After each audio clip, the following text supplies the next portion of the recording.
우리 자분들에게 선포하며 축복할까요? 예수 부활하셨습니다. 한 번 더 고백합니다. 예수 부활하셨습니다. 아멘. 그 어느 때보다 오늘은요, 기독교 역사 가운데, 우리 교회 신앙인들 가운데 중요한 날입니다. 어떤 의미에서 보면 고난의 십자가의 그 묵상도 중요하지만 우리의 신앙의 삶 속에서는 부활하신 예수 그리스도에 대한 믿음의 고백이 더 중요하다는 것을 기억하실 수 있었으면 좋겠습니다. 예수님은 2000년 전에 우리를 위하여 십자가에 죽으셨지만 그 예수님은요, 2000년의 과거에 묶여 계신 분이 아니라 부활하셔서 오늘 이 예배 가운데 오늘 현재 하고 계신 줄로 믿습니다. 여전히 아직도 예수의 부활이 역사적인 사건인지 아닌지 수많은 논란이 벌어지고 있지만, 그럼에도 불구하고 오늘 이 자리에 있는 모든 분들은 예수 그리스도의 부활이 역사적인 사건임을 믿음으로 고백하며 나아가는 우리 모두가 될 수 있기를 간절히 소원합니다. 왜냐하면 그 예수의 부활이 역사적인 사건이기 때문에 오늘 우리에게 소망이 있기 때문입니다. 그 예수 그리스도의 부활이 역사적 사건이기 때문에 오늘 어떠한 어두움과 절망을 살아가고 있는 하나님의 백성에게 소망이 있다는 사실을 우리는 기억할 필요가 있습니다. 오늘 예수님의 부활의 현장을 찾아 나섰던 한 막달라 마리아와 또 다른 마리아의 이야기를 통하여서 오늘 이 시대 가운데 그 부활을 통하여서 우리를 돌보시는 하나님의 역사를 다시 만나가는 우리 모두가 될 수 있기를 소원합니다. 오늘 보면 1절에 보면 이 부활의 현장을 찾아갔던 여인들이 언제 이 무덤에 갔는지를 이렇게 설명하고 있습니다. 우리 1절 말씀 함께 읽겠습니다. 시작. 안식일이 지나고 이레의 첫날 동틀 무렵에 막달라 마리아와 다른 마리아가 무덤을 보러 갔다라고 이야기하면서 오늘 성경의 기자는 의도적으로 시간의 정보를 우리에게 알려주고 있습니다. 막달라 마리아와 오늘 또 다른 마리아가요, 언제 무덤으로 갔다고요? 안식일이 지나고 이레의 첫날 동틀 무렵에. 여러분, 오늘 아침에도 우리가 새벽 예배를 드렸는데요, 새벽 예배를 드릴 때는 해가 떴습니까? 안 떴습니까? 예, 동이틀 무렵이라는 것은 아직 해가 떠오르지 않았기 때문에 어두움이 짙게 드리워져 있습니다. 오늘 이 본문의 말씀을 한번 배경 그림을 상상한다면 여러분, 배경 색깔은 검정색일까요? 낮에 환한색일까요? 대답이 적은 거 보니까 강전도사님의 방법을 써야 될 것 같아요. 그리고 오늘 본문의 배경을 보면 배경의 색깔이 낮에 환한색일까요? 밤에 검정색일까요? 검정색의 배경을 갖고 있어요. 어두움에. 그렇다면 이것은 어떤 메시지를 주기 위한 것입니다. 오늘 이 어두움의 메시지는 무엇일까? 여러분 생각해 보십시오. 성금요일 저녁에 예수님께서 우리의 모든 죄를 지시고 십자가에 죽임을 당하셨습니다. 그리고 나서 유대인들은 안식일의 시간으로 넘어갔습니다. 그들에게 있어서는 하나님을 섬긴다는 그 종교적 의식, 종교적 행위를 철저하게 했던 시간이 그 안식일입니다. 그 안식일의 밤이 지나고 새벽에 아직 어둠은 내려있지만 동이 터오고 있는 부활의 그 새벽에 오늘 막달라 마리아와 누가요? 한 마리아가 예수님의 무덤으로 나아가고 있습니다. 이 어두운 밤은요, 어떤 의미를 갖고 있었을까요? 여러분, 제자들의 입장에서 한번 생각해 보시겠습니까? 예수님은요, 이미 말씀하셨어요. 내가 십자가의 죽임을 당할 것이다. 근데 십자가의 죽임을 당할 때 여러분, 제자들에게 말씀하십니다. 너희들이 다 나를 버리고 도망갈 것이다. 그때 예수님의 수제자가요, 단호하게 얘기합니다. 주님, 다른 사람은 다 떠날지언정 누구는? 나는 떠나지 않겠습니다. 근데 여러분, 베드로만 고백했을까요? 제자들도 고백했을까요? 예, 마가복음에 보면요, 베드로만 고백한 게 아닙니다. 우리 마가복음 14장 31절 함께 읽겠습니다. 시작. 그러나 베드로는 힘주어서 말하였다. 내가 선생님과 함께 죽는 한이 있을지라도 절대로 선생님을 모른다고 하지 않겠습니다. 나머지도 모두 그렇게, 베드로만 말한 게 아니고요, 베드로가 대표적으로 말했고요, 나머지 모든 제자들도 자기들도 그렇게 하겠다고 했습니다. 하지만 정작 예수님이 십자가의 죽임을 당할 때에 여러분, 그들은 예수님의 죽음이 누구한테 올까 봐요? 자신에게 올까 봐 숨었습니다. 그래서 그 긴 밤 두려움과 떨림 속에, 왜? 누군가가 나를 뭐 할 수도 있으니까요? 죽일 수도 있으니까. 두려움의 밤을 지나감과 동시에 여러분 생각해 보십시오. 가장 사랑하는 예수님께 나는 절대로 떠나지 않겠습니다라고 말했는데 지금 현실은 뭐예요? 도망쳐서 떨어져 나와 있어요. 자기 자신이 좋을까요? 싫을까요? 아무리 생각해봐도 나 같은 사람 예수님이 구원 안 해주는 게 당연하다고 생각할 정도로 부끄러움과 치욕스러움과 수치스러운 밤을 지금요 그들은 지나가고 있을 것입니다. 그런데요 그 밤이 지나고 나서 오늘 그 어두움이 어둠이 아니라 어둠이 끝나고 여러분 부활의 새벽의 여명이 도우는 그날에 막달라 마리아와 또 다른 마리아는 무덤을 찾아가고 있습니다. 이 여인들이 다른 사람보다 믿음이 강했거나 예수님의 부활을 믿어서 그 무덤으로 간 것이 아닙니다. 제자들과 똑같이 두려움의 밤, 무서움의 밤, 수치감이 느껴지는 그 밤을 지나가고 나서 하지만 사랑하는 예수님이 죽었기에 그분의 마지막 죽으심을 준비하기 위해서, 마무리하기 위해서 이 두 여인은 여러분 예수님의 무덤으로 다가갔습니다. 5절과 10절에 보면 천사들과 예수님께서 두려워하지 말라고 반복적으로 이야기하는 것 보면 이 여인들도요 굉장히 두려움 가운데 있었던 것 같습니다. 하지만 여러분 제자들과 이 여인들만 두려움에 있었던 것 같지는 않습니다. 오늘 본문에 등장하는 또 다른 사람도 두려움을 느끼고 있습니다. 우리 4절 말씀 함께 읽어볼까요? 시작! 지키던 사람들은 천사를 보고 두려워서 떨었고 죽은 사람처럼 되었다. 여러분 여기서 이 지키던 사람은 누구일까요? 로마의 군인들입니다. 그 당시 군인들은요 힘과 나름대로의 권력이 있었던 사람들입니다. 근데 그들조차도 천사가 임재하여서 지진이 일어나고 부활의 현장을 경험하자마자 그들은 어떻게 했습니까? 두려워서요 오늘 본문에 보니까 죽은 사람처럼 되었다라고 이야기하고 있습니다. 상황과 처지는 다 달라요. 근데요 누구나 다 무엇을 느끼고 있습니까? 두려움을 느끼고 있습니다.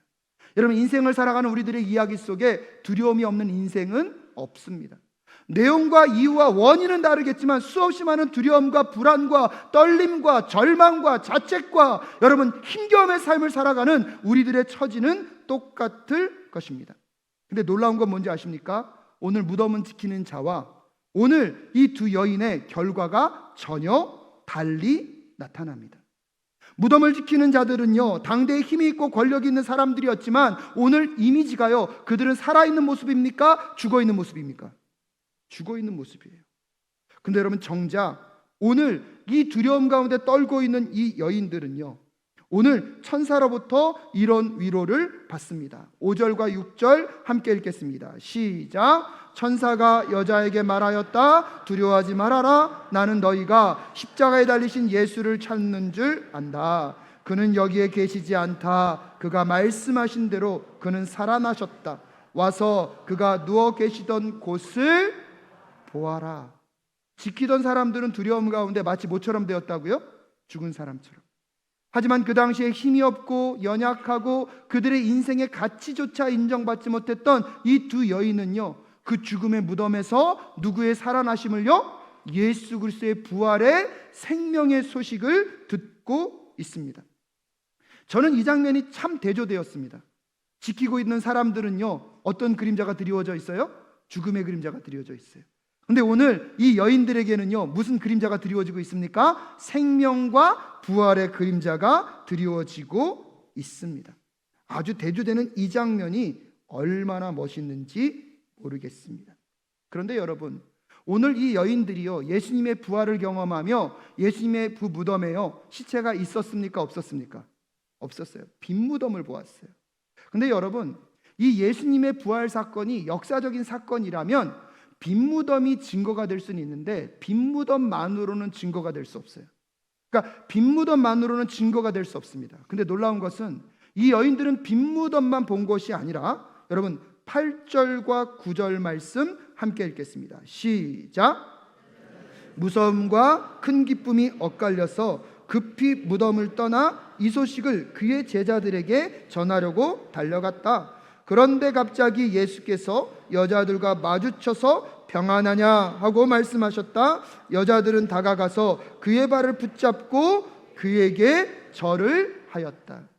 아멘. 이 여인들은요 빈 무덤만 본 게 아니라요 여러분, 이 천사의 말을 듣고 순종하여 달려가다가 누구를 만났습니까? 부활하신 예수님을 만났습니다. 이게 왜 중요하냐면 아까 말씀드렸다시피 예수님의 부활 사건이 역사적인 사건이 되려면 두 가지가 필요합니다. 첫 번째는 무슨 무덤이요? 빈 무덤. 근데 이 빈 무덤만으로는 안 돼요. 왜? 빈 무덤만 있으면 주변 사람들이 뭐라고 얘기하냐면 제자들이 그 시체를 훔쳐가지 않았냐. 그러면 이 빈 무덤은요, 부활의 증거가 될 수 없어요. 근데 두 번째가 있을 때는 이 빈 무덤이 역사적 부활의 순간에 증거가 될 수 있습니다. 그게 뭐냐면요, 부활하신 그리스도를 보았다는 수백 명의 증언, 즉 증거와 증언이 있으면 그것은 역사적인 뭐로 인정이 됩니까? 사건으로 인정이 됩니다. 그래서 오늘날 세상 법정에서도요, 증거와 뭐만 있으면, 증언이 있으면, 때때로 여러분 증거가 없더라도 뭐만 갖고요? 증언만 갖고도 재판은 이루어집니다. 근데 재판에서 증거가 있고 뭐가 있어요? 증언이 있으면 이것은 분명한 사건입니다. 오늘 예수님의 부활 사건이 역사적 사건임을 단언할 수 있는 것은 예수님의 텅 빈 무덤이 역사적으로 있었고요. 그 다음에 두 번째는요, 그 부활하신 예수님을 만난 누구의 증언이 있습니까? 막달라 마리아와 또 다른 여인의 증언이 있기 때문에 예수님의 부활 사건은요, 역사적 사건임을 오늘 증거할 수 있는 첫 번째 증인으로 누가 세워지고 있습니까? 오늘 막달라 마리아와 또 다른 여인이 세워지고 있다는 사실은 우리에게 큰 도전을 주고 있습니다. 왜냐하면 그 당시 사회 문화 속에서 여인들의 사회적 지위가 그렇게 높지 않았거든요. 그런데 여러분, 오늘 이 여인들은 어떻게 하다가 예수님을 만나고 있는지를 한번 잘 살펴보십시오. 다시 한번 반복되겠지만 7절과 8절 말씀 함께 읽겠습니다. 시작. 그리고 빨리 가서 제자들에게 전하기를 그는 죽은 사람들 가운데서 살아나셔서 그들보다 먼저 갈릴리로 가시니 그들은 거기서 그를 뵙게 될 것이라고 하여라. 이것이 내가 너희에게 하는 말이다. 여자들은 무서움과 큰 기쁨이 엇갈려서 급히 무덤을 떠나 이 소식을 그의 제자들에게 전하려고 달려갔다. 이 장면이 어떤 장면이냐면, 여러분 오늘 본문을 읽다 보면 예수님을 만나기 전에 이 여인들은 누구를 먼저 만납니까? 천사들을 먼저 만납니다. 그 천사들에게 예수님이 부활했다는 소식을 듣고 그 천사들이 말합니다. 빨리 제자들에게 가서 누가 부활했다는 것을 알려줘라. 예수님이 부활했다는. 그리고 예수님이 명령하십니다. 내가 먼저 갈릴리에 가 있을 테니까 제자들도 어디로 가 있으라고요? 갈릴리로 가 있어라. 이 여인들은요, 이 소식을 듣자마자 오늘 7절에 보니까요, 천천히 갑니까? 빨리 갑니까? 8절 후반절에 보니까요, 걸어갑니까? 달려갑니까? 여러분, 이 행동만 보더라도요, 지금 이 여인들은요, 이 사건을 사실로 받아들이고 있는 것을 알 수가 있습니다. 여러분, 정말로 기쁜 소식을 만나면 전하고 싶습니까? 전하고 싶지 않습니까? 전하고 싶어요. 이번 주에도요, 아이가 출산했잖아요. 할아버지 되신 분이 저에게 전화 왔어요. 목사님, 아들 낳습니다. 그래서 그 다음 말씀하시는 거예요. 제일 먼저 알려드리고 싶었다는 거예요. 왜요? 이 소식은 무슨 소식이니까? 기쁜 소식은요, 남에게 즉각적으로 뭐 하고 싶은 거예요? 전하고 싶은 거예요. 이 여인들이 예수님의 마지막 그 시신을 처리하러 갔는데 그게 아니라 빈 무덤을 보고 누구의 말을 듣고요? 천사의 말을 듣고 이게 사실이니까 너무나 기뻐서 빨리 누구께 뛰어가고 있습니까? 제자들에게 뛰어가고 있는 거예요. 천사의 명령 때문에 순종하고 있는 것이 아니라 이 부활의 예수를 믿게 되었기 때문에 그 기쁜 소식을 뭐 하려고요? 전하려고 빨리 뛰고 있는 여인들의 발걸음이 여러분의 발걸음 되실 수 있기를 주님의 이름으로 축복합니다. 그리고 많은 사람들은 이야기합니다. 그거 그 당시 믿는 사람들이 꾸며낸 이야기 아니냐고. 여러분, 텅 빈 무덤은 누구나 인정합니다. 근데 그 무덤에 대한 무엇이 필요하다고요? 증언이 필요하다고요. 그래서 많은 사람들은요, 예수님의 부활을 많은 사람들이 꾸며냈다고 이야기합니다. 근데 여러분 한번 가정해 보십시오. 그 당시 유대인들이요, 예수님의 부활을 기다렸을까요? 원하지 않았을까요? 원하지 않았어요. 그래서 제자들이 그 시체를 훔쳐갔다가 예수님을 부활했다는 소문을 낼까봐 군사를 시켜서 뭐를 지키게 했습니까? 무덤을 지키게 했습니다. 그리고 그 당시는요, 예수님이 부활한다는 것을 말하는 것만으로도 죽임을 당할 수 있는 상황이었습니다. 만약에 내가 꾸며낸 말인데 그것 때문에 내가 죽을 수 있어요. 그럼에도 불구하고 여러분 그 거짓말을 지키시겠습니까? 자백하시겠습니까? 내가 죽는 건 그래도 괜찮아요. 그거 이야기하다가 나의 가족이 죽임을 당할 수도 있어요. 그게 만약에 거짓말이었다면 여러분 그걸 어떻게 지켜봅니까? 근데 부활하신 예수의 그 사건이 내가 만난 예수가 진정으로 부활한 예수가 맞기 때문에 죽음의 칼날이 나를 위협한다 할지라도, 심지어 그것 때문에 나의 가족들이 죽음을 당한다 할지라도 그 부활의 예수가 우리를 다시 살릴 것을 믿었기 때문에 그들은 끊임없이 그 부활의 예수님을 만난 것을 부인하지 않고 증거하며 살았다는 사실을 우리는 기억할 필요가 있습니다. 사랑하는 여러분, 오늘 그들의 삶 속에 여전히 어두움의 시간을 지나가고 있지만, 걱정과 두려움의 어둠의 밤이 오늘 우리의 처지와 환경이지만, 세상은 무시하고 주목받지 못하는 연약한 존재임에도 불구하고 여러분, 예수님을 찾으러 나아갔던 그 여인들, 비록 두려움 가운데 놓여 있지만 하나님의 말씀 가운데 순종하며 나아가고자 했던 그 여인들은요, 오늘 예수님을 만났고 예수님의 부활의 증인이 되었다는 사실을 꼭 기억하실 수 있기를 주님의 이름으로 축복합니다. 그러게 여러분 축복합니다. 예수님을 찾는 사람이 되십시오. 여러분 예수님을 찾는 사람이 되십시오. 그리고 그 예수님 앞에서 그분이 말씀하신 것 가운데 순종하는 분들이 되실 수 있기를 주님의 이름으로 축복합니다. 예수님을 찾고 그분의 말씀에 순종하는 그 자리에서 놀라운 믿음의 역사가 우리 사랑하는 사랑교회 성도님들과 함께하게 되는 줄로 믿습니다. 근데 이렇게 살아가고 있는 그 여인들을요, 엄밀한 의미에서 보면 하나님이 뒤에서 돌보신다는 것을 우리는 알 수가 있습니다. 오늘 본문 말씀에 이 여인들이요, 무덤으로 갈 때 가장 먼저 걱정한 것이 있습니다. 그 당시 장례 문화는요, 땅에 묻는 문화가 아니라 굴을 파고 그 굴에 시신을 두고 그 굴 앞에 뭐를 옮겨 놓는 것입니까? 돌을 옮겨 놓는 거예요. 예수님의 마지막 장례를 치러야 되는데 가면 이 큰 돌을 누가 옮겨줄까 뭐하고 있었습니까? 걱정하고 있었습니다. 근데 오늘 2절 말씀에 보니까 그런데 갑자기 큰 지진이 일어났다. 주님의 한 천사가 하늘에서 내려와 무덤에 다가와서 그 돌을 굴려내고 그 돌 위에 앉았다라고 이야기하고 있습니다. 큰 돌입니다. 근데 큰 돌이 이미 어떻게 돼 있어요? 굴려져 있어요. 저 오늘 설교를 준비하다가 상상해 보니까요, 여러분 옛날에 이런 거 연극할 때 보면 이 무덤을 만듭니다. 그럼 돌을요, 진짜 돌을 갖다 놓을까요? 모조품을 갖다 놓을까요? 네, 스티로폴로 만들어 놓습니다. 여러분 저에게는 마치 그렇게 상상이 되던데요, 이 큰 돌이요, 하나님이 옮기시니까 뭐가 굴러가듯이, 스티로폴이 굴러가듯이 저는 옮겨졌던 것처럼 상상이 되더라고요. 오늘 여러분의 인생 가운데 있는 그 무거운 돌들, 스티로폴처럼 떼굴떼굴 굴러가는 역사가 하나님의 돌보심 안에 있을 수 있기를 주님의 이름으로 축복합니다. 여러분 예수님이 그 죽음 너머에서도 오늘 누구를 돌보고 계십니까? 이 여인들을 돌보고 계십니다. 하지만 한 걸음 더 나아가서 오늘 그 죽음을 맞이했던 그 예수님께서, 부활하신 그 예수님께서 오늘 10절의 제자들에게 무엇을 명령하고 계십니까? 우리 10절 말씀 함께 읽겠습니다. 시작. 그때에 예수께서 그 여자들에게 말씀하셨다. 무서워하지 말아라. 가서 나의 형제들에게 갈릴리로 가라고 전하여라. 그러면 거기에서 그들이 나를 만날 것이다. 아멘이십니까? 예수님께서 제자들을 어디로 보내고 계십니까? 갈릴리로 보내고 계십니다. 근데 여러분 오늘 예수님이 부활하셨습니다. 40일 동안 제자들과 함께 하시고 그분은 뭐 하셨습니까? 승천하셨어요. 근데 승천하실 때 어디서 승천하시는지 아십니까? 감람산에서 승천하십니다. 근데 이 감람산은요, 예루살렘에서 가까운 것입니다. 그러고 나서 제자들에게 명령하십니다. 너희들에게 성령을 보내줄 테니까 성령이 올 때까지 무엇해라? 기다려라. 그래서 그 성령의 오순절 다락방 사건이 이루어진 곳도 어디입니까? 예루살렘이에요. 그러면 어디로 모이라 그러면 더 편해요? 예루살렘으로.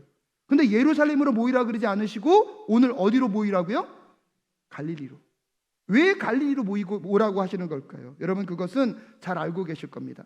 이 제자들을 처음 만난 곳이 어디입니까? 갈릴리예요. 그 갈릴리에서 내가 너희들을 사람을 낚는 어부가 되게 하겠다고 말씀하시고 그들을 부르셔서 3년 동안 공생애를 겪으시면서 하나님 나라와 하나님의 뜻, 하나님의 계획을 그들에게 하나하나 알려주셨습니다. 하지만 제자들이 그걸 다 이해했을까요? 여러분, 예수님의 죽음조차 이해하지 못하고 도망갔던 제자들, 하지만 그 도망간 곳을 인하여서 누구 앞에 낯을 들 수가 없어요? 예수님께 낯을 들 수가 없어요. 관계가 깨어지고 틀어졌어요. 예수님은 다시 그 갈릴리로 그들을 부르셔서 그 깨어지고 틀어진 관계를 풀어주셨을 뿐만 아니라 하나님의 말씀과 계획이 얼마나 세밀하게 너희들과 함께하고 이루어졌는지를 그 갈릴리에서 그들에게 다시 확인시켜 주셨는 줄로 믿습니다. 여러분, 예수님이 십자가에 왜 죽으셨습니까? 우리의 죄를 위해서. 예수님이 십자가에 우리의 모든 죄를 담당하시고 죽으셨습니다. 아멘이십니까? 여러분, 이것만으로도 너무나 감사한 일인데 그분은 죽음에 머물지 않으시고 오늘 무엇 하셨습니까? 부활하셨어요. 죽음 너머에서부터 그 제자들을 어디로 부르셨어요? 갈릴리에서 부르셔서 그들과 어그러지고 깨어진 관계의 실타래를 푸실 뿐만 아니라 하나님이 말씀하신 것을 얼마나 세밀하게 지키시고 이루시는 분인지 그 부활의 현장을 경험케 하시고 그들에게 하나님의 놀라운 뜻을 다시 회복시키시는 하나님, 우리 하나님이신 줄로 믿습니다.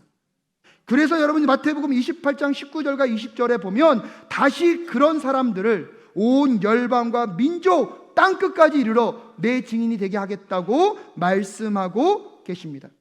그리고 그 하나님은요, 끝까지 그들과 무엇 하겠다고요? 함께 하겠다고. 임마누엘의 하나님으로 지금도 그들을 돌보시고 계신 하나님, 오늘 우리도 돌보시는 줄로 믿습니다. 여러분에게 다시 한번 묻고 싶습니다. 예수님은 2000년 전에 십자가에서 우리의 죄를 담당하시고 죽으셨습니다. 아멘이십니까? 그렇다면 그분은 여러분, 과거의 예수님입니까? 오늘 현재의 예수님입니까? 예, 왜냐하면요, 그분은 뭐 하기 때문입니까? 부활하셔서 살아나셨기 때문입니다. 임마누엘로 오늘 우리와 함께하고 계신 줄로 믿습니다. 그럼 여러분, 오늘 설교를 마무리 지으면서 정말로 예수님의 부활을 믿는다면 그 예수님은요, 지금 우리와 함께하고 계십니다. 지난주에 우리가 성찬식을 거행했습니다. 여러분, 성찬식을 거행할 때 제가 떡을 들고 하는 멘트가 있습니다. 이 떡은 너희를 위한 나의 몸이다. 그 떡은 누구의 몸을 상징합니까? 예수님의 몸을 상징합니다. 그 떡을 우리가 받아들일 때 우리가 누구와 연합한 것입니까? 예수와 연합한 것입니다. 예수님이 부활했다는 것을 믿는다면 오늘 그 연합은요, 오늘도 우리와 함께하고 있는 줄로 믿으십니까? 이걸 왜 기억하는 게 중요하냐면 여러분, 어떤 목사님이 그런 얘기를 하시더라고요. 우리는 유한성을 알기 때문에 나누는 게 어렵대요. 무엇을 알기 때문에요? 유한성을 알기 때문에. 여러분 한번 생각해 보십시오. 여러분에게요, 무한의 빵이 있습니다. 그럼 내가 달라고 하면 주시겠어요? 안 주시겠어요? 너무 인색하시네요. 무한의 빵이 있다니까요. 그러니까 그 빵 하나 내가 달라 그러면 주시겠어요? 안 주시겠어요? 그렇죠. 이 정도 인심은 있으셔야죠. 근데 빵이 3개밖에 안 남았어요. 나 하나, 우리 아내 하나, 우리 아들 먹으면 빵 있어요? 없어요? 근데 거기가 제가 빵 하나만 주세요 그러면 주시겠어요? 안 주시겠어요? 너무하시네요. 잘라서 주신대요. 근데 여러분, 우리가 왜 나누지 못하는 삶을 사냐면 우리도 모르게 우리의 본능적으로 내가 무한하다는 어떻다는 걸 아는 거예요? 유한하다는 걸 안다는 거예요. 그래서 자꾸 쌓고 내 거 더 많이 갖고 내가 소유해야 된다고 생각한다는 거예요. 근데 여러분, 아까 말씀드렸죠. 예수님은요, 과거의 예수님입니까? 오늘의 예수님입니까? 우리가 그분과 함께 무엇 되어 있죠? 연합되어 있어요. 그 생명의 빵이신 예수님이 누구와 함께하고 계십니까? 할렐루야. 근데 여러분, 오병이어의 기적을 아십니까? 물고기 2마리와 보리떡 몇 개요? 이 떡이 신기해요. 예수님이 축사하시고 떼어주시는데 떼면 또 생기고 떼면 또 생기고 떼면 또 생겨요. 그 빵이 누구에게 있는 거예요? 지금 나에게 있어요. 여러분, 세상이 여러분에게 빵 좀 달라고 합니다. 주시겠습니까? 안 주시겠습니까? 할렐루야. 믿음대로 될지어다. 근데 여러분 생각해 보십시오. 우리는 예수님과 연합되었대요. 우리는 부활의 예수님을 믿는데요. 그 예수가 믿는다는 것은 과거의 예수님이 아니라 오늘 현재의 예수님이고요. 그 부활의 예수님을 믿게 될 때에 그 영원한 생명의 빵 되신 그 예수 그리스도가 그 무한의 역사를 우리의 삶 가운데 이루실 줄로 믿습니다. 너희는 먼저 그의 나라와 그의 의를 구하라. 그리하면 이 모든 것들을 너희에게 더하시리라. 문제는 우리가요, 그 부활의 예수를 믿지 않습니다. 그 생명의 빵 되신 예수 그리스도가 우리와 함께 한다는 것을 믿지 않으니까 여전히 우리의 생각과 마음 속에 인색함과 연약함으로 이웃과 나누지 못하는 우리들의 삶 속에 부활의 신앙이 자리하는 오늘 이 시간 되실 수 있기를 주님의 이름으로 축복합니다. 옛날에 청년 사역할 때 청년들이 저한테 그랬어요. 전도사님, 그렇게 신앙생활하고 그렇게 사회생활하면 나 직장에서 잘릴 수 있는데 책임질 거예요? 그때는 제가 한마디도 못했어요. 근데 오늘 제가 확실하게 말씀드릴 수 있어요. 여러분, 예수 그리스도 때문에 하나님의 나라와 의를 위해서 여러분 실패를 경험한다 할지라도 여러분 실패로 끝나지 않게 될 줄로 믿습니다. 왜냐하면 지금 우리는 누구랑 연합되어 있어요? 예수 그리스도와. 그분은 십자가에 죽으셨지만 그분은 무엇 하셨습니까? 부활하셨습니다. 여러분의 삶 속에 죽음과 같은 어려움이 찾아온다 할지라도 여러분 예수 그리스도와 온전히 연합되어서 우리를 죽음을 넘어서 돌보시는 하나님이 여러분과 함께하고 있다면 그 죽음 속에서 다시 생명의 부활을 만들어내신 하나님, 우리 하나님이신 줄로 믿습니다. 그리고 여러분 오늘 꼭 그 부활의 예수님과 함께 세상으로 나아가는 우리 모두가 될 수 있기를 간절히 소원합니다. 죽음을 넘어 우리를 뭐 하시는요? 돌보시는 그 하나님의 역사를 부활의 신앙을 통해서 만나가는 우리 모두가 될 수 있기를 주님의 이름으로 축복합니다. 그렇다면 제발 여러분 그 부활의 신앙 안에서 내 주변에 나의 도움을 요구하는 사람들과 나의 필요가 있는 그 사람들에게 인색하지 마시고 그 예수 그리스도의 생명의 빵을 아낌없이 나눌 수 있는 우리 사랑교회와 우리 사랑교회 성도님들 되실 수 있기를 주님의 이름으로 축복합니다. 기도하겠습니다.